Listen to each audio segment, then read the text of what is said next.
Making a little update because the box changed to this one now that you're getting. So I gotta show you the differences. And get a seat on my project car, which is in pieces at the moment. Did some stainless steel brake lines and new pads and rotors yesterday. Obvious question, what the heck is this? It is what used to be my nav ECU, before I had taken the cover off of it previously, and then I had left it in a bucket for storage at the old place I was living at. And then it happened to be outdoors under what I thought was a reasonable cover, which turned out to not be, on a day when the cover blew away and bucket, like a 5-gallon Home Depot type of bucket, started filling up with water. And so it was partially submerged to about here, which is cool, and it still works. So yeah, it's still good for a test piece. I couldn't care less about it for directions. I mean, I don't understand why anybody does. The maps are completely out of date and they're very slow, even with the latest disc. But yeah, still need that if the computer screen on the inside is going to turn on, the nav screen. So oh, I already had one out here to test, and I brought another one. Don't I feel dumb?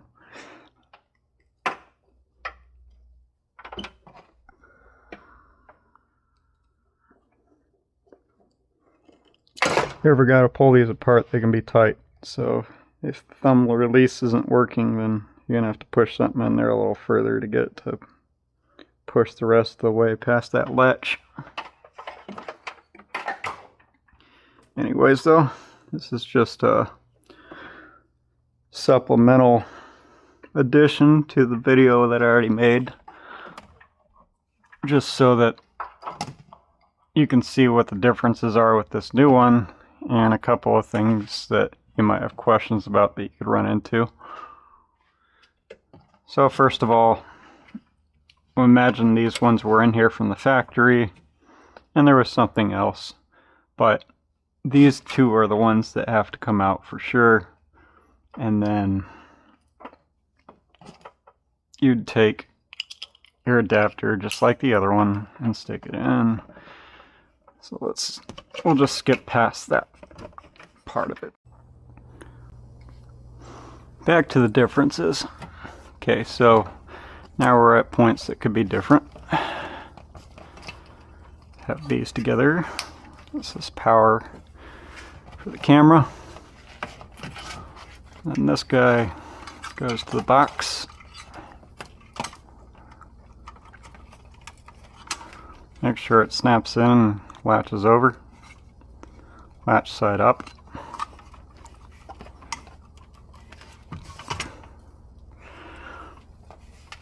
We'll get back to these dangly wires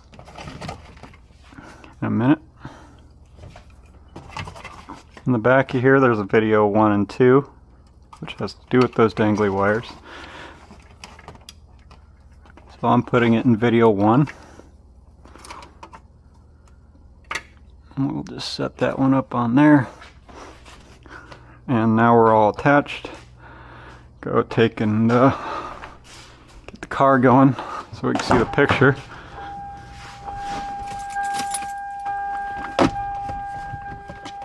On the screen that's not going to move, and should, but doesn't, because I'm doing somebody a favor about that, to get it to work the rest of the way.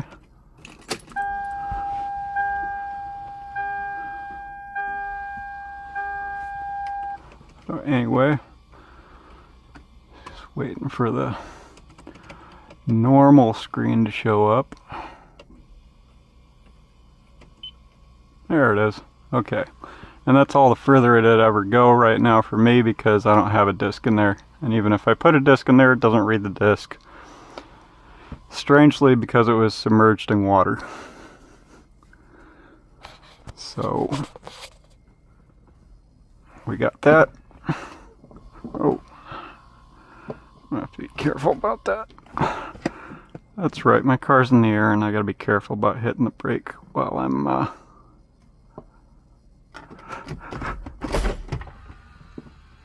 okay. And we got no picture. Now you see these squiggly lines.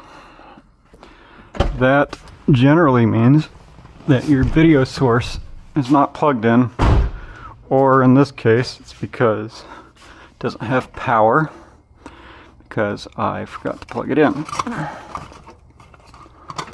So now if we plug it in, magically get a picture. Actually, I just figured out that this was a perfect opportunity to show you a third thing that could go wrong. We're going to make sure our dip switches are set correctly. So right now we've got a red image and everything else works fine. Shouldn't have that reddish purpley tint on it. Okay, so our dip switches, these 5 should be up, and then 2 and 3 should be down, 4 and 5 should be up. Now if we look at this one, we've got number 4 is down, should be up. So if we switch it, now our picture is correct. Okay, so we got a video feed of the screen while I go back and adjust it. Switch back to the backup camera.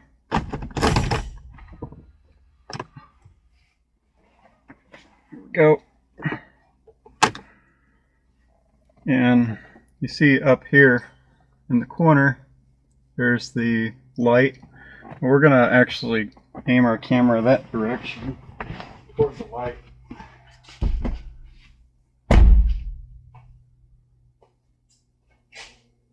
Then I'm going to adjust the brightness to get rid of blooming. And you'll see what blooming is after I start adjusting it.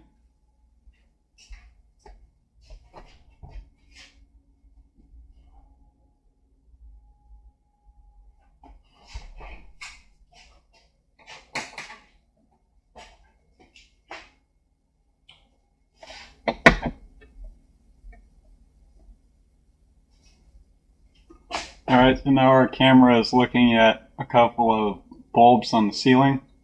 We can see the picture is completely overblown. It's also a little fuzzy. That's because I've got a little plastic cover on it. Let me see if I can peel that off for a second.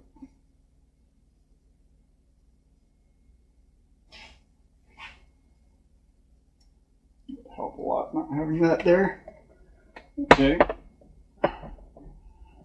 But still, as you can see, the lights in here, you can't even begin to see the light bulb. You're never going to see the light bulb because it's too big of a difference on a camera that's, you know, not thousands of dollars.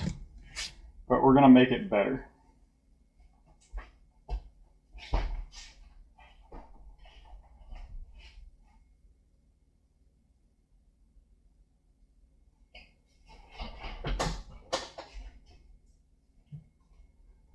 So now that's adjusted all the way down, but we made everything else too dark.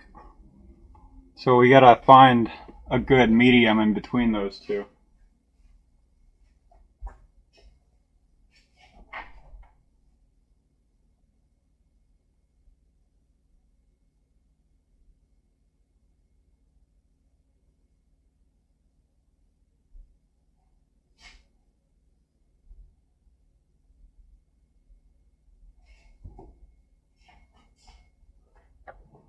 Past about this point right here, if I keep going brighter, you're just going to see the light between these spots is just going to get wider and wider. And that's what blooming is, that we're trying to minimize so that we don't get our pictures too overexposed. It can be some overexposed because we're just using it for a backup camera, but you know, we don't want our picture to look like complete trash.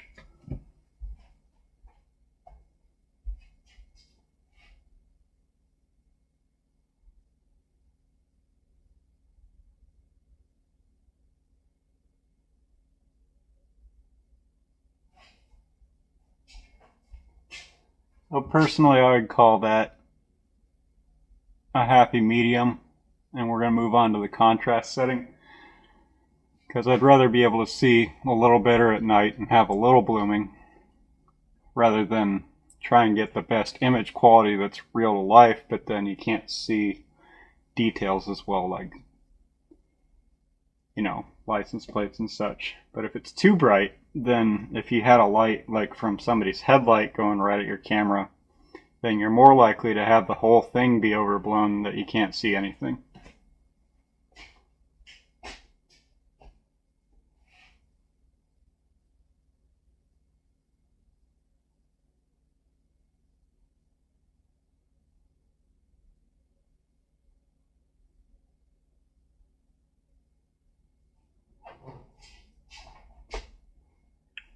Right there, I was just messing with contrast.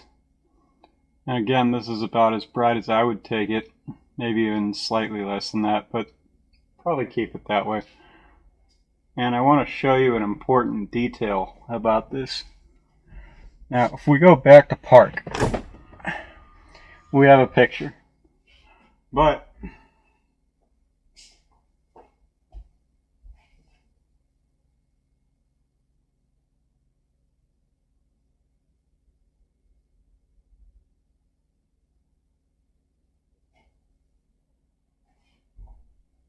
now we don't have a picture.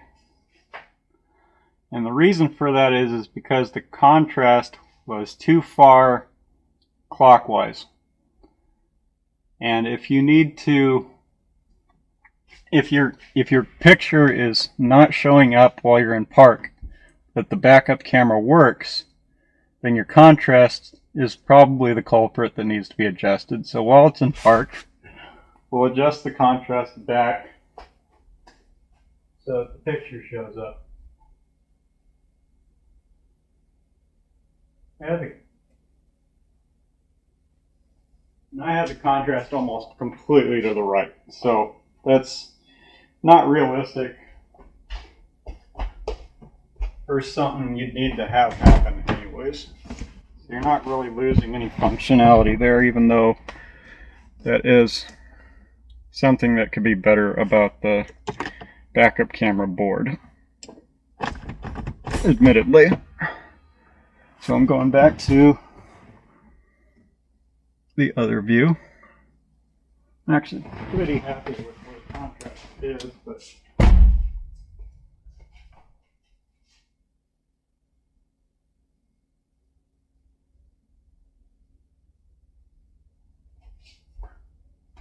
I dialed it up just a notch from there because we don't run into a situation where you may or may not have your picture because you're right on the hairy edge. So once you get your picture back, make sure you go even a little further than that so you won't continue to have that problem when it goes into park. Color and tint are basically your preference, whatever looks best to your eyes. So we'll go messing with the color, and then we'll also go messing with the tint. The two things that just showed up in front of the camera are red over here and green over here, and the camera is adjusting its gain down because of these really bright lights, so it's hard to see these. But if I turn it around so that we're not looking at lights directly, then you'll see that these show up.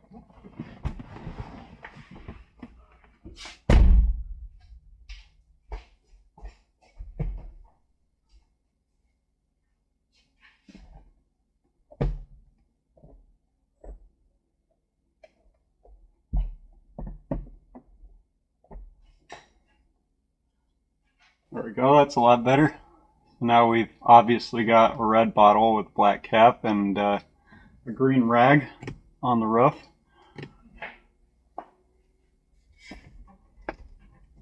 I'll just show you what happens if you adjust the tint all the way one way or the other.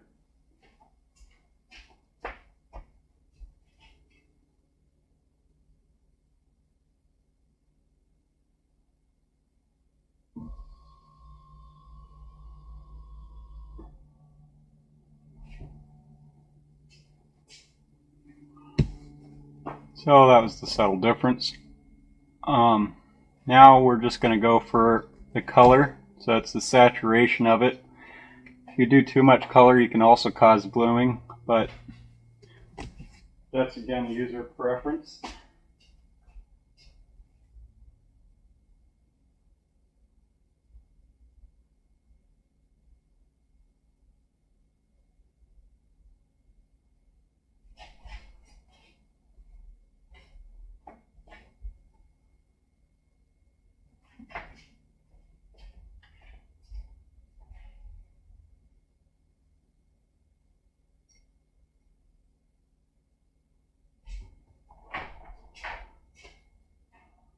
So we went from the weakest to the strongest color, and admittedly the strongest does look better. It's a little bit rich, but not too much. The one thing I'll mention about color though is when you get into lower light situations, if the more color on the camera, that tends to show up a little bit more in noise when the camera's having a hard time getting in as much light. So you'll have to experiment, ideally in the dark, that you can control, like putting a light and removing the light, so that you can find your happy medium for what works best for you. These are all things, you know, that are for the people that really want to fine-tune their stuff. If you just want it to work out of the box, put them bald basically in the middle, it will be decent. That a lot of people wouldn't complain about because now they got a backup camera. But if you really want to get the most out of it, then it does do good to take time and figure out what settings work best for you.